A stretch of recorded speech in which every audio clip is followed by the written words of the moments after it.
Now, it was a highly anticipated move, but the US Federal Reserve has hiked interest rates for the third time this year alone. It also raised this year's economic outlook for the United States. Hyo-sun with this report.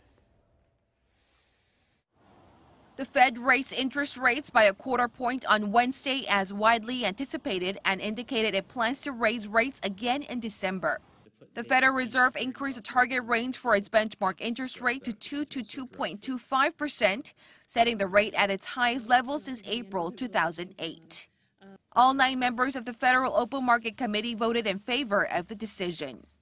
Today, the committee raised the target range for the federal funds rate by a quarter percentage point, bringing it to 2 to 2.25%.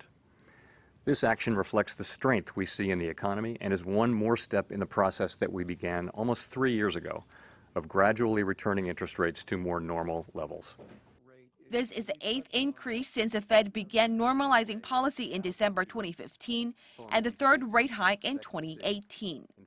Along with the rate increase, the Fed also expressed a more optimistic outlook for the U.S. economy. It forecasts the economy will grow at a faster than expected 3.1% this year, an upward revision from the 2.8% projection back in June, adding it will continue to expand moderately for at least 3 more years. As the Fed also hinted on raising rates again in December, global market analysts are eyeing the speed of the rate hike.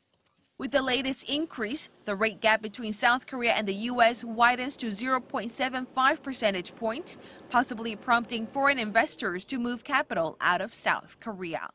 Hyo-sun, Arirang News.